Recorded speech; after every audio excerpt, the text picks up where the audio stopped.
Farming. It's about as quintessential to Kentucky as bourbon and horses. But one particular group who played a critical role in the state's development of agriculture has dwindled in numbers. In her special report, Madison Martin speaks with growers and those who partner with them to understand the current state and future of black farmers.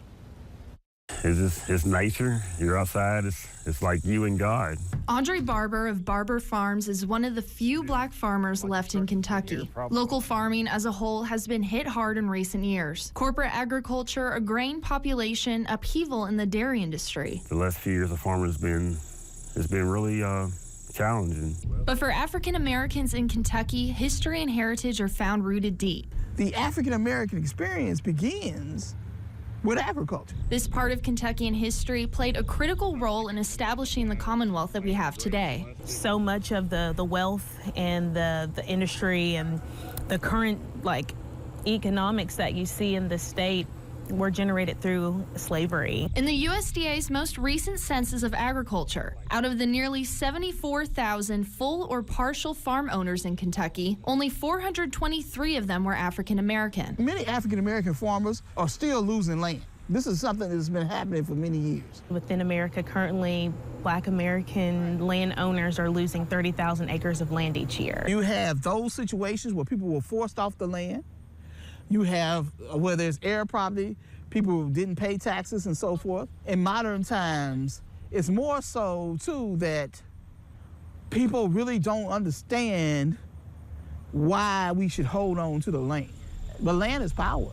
An additional issue still, Barber says, is that black farmers can face discrimination. One thing that's always stuck in my head that we were taught while growing up was we got to be 2 steps ahead. We was already born a step behind, but you got to be 2 steps ahead in life. On 150 acres, Barber Farms mostly raises mixed produce along with hogs, dairy, and poultry. He plays a part in getting produce to food deserts in urban areas, taking home deliveries as far as Lexington. There's a common motto amongst local farmers: everybody eats. And it comes with the encouragement that young people, both of color and otherwise, would get familiar once more with where food comes from. The best way to guarantee what you eat is to grow it.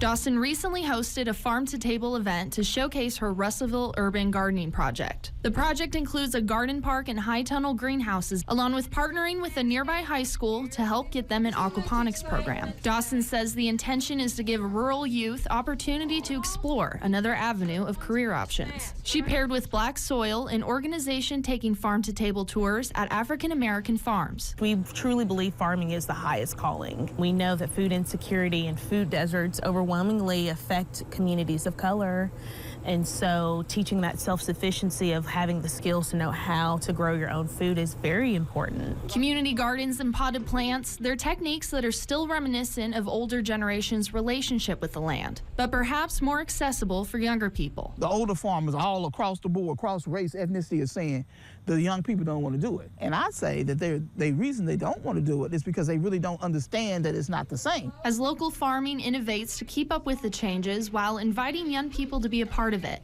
the strength of those who undertake it right now continues. I think my ancestors would be happy because I've returned to my traditional roots. A lot of times our underdog succeeds, and we hope to be one of those success. For 13 News, I'm Madison Martin. Barber Farms is working to create a heated greenhouse to grow lettuce for Hart County schools, while the Russellville Urban Gardening Project helped establish an aquaculture class at Russellville High School. To stay updated on the farmers and organizations, you can follow the links attached to this story at WBKO.com.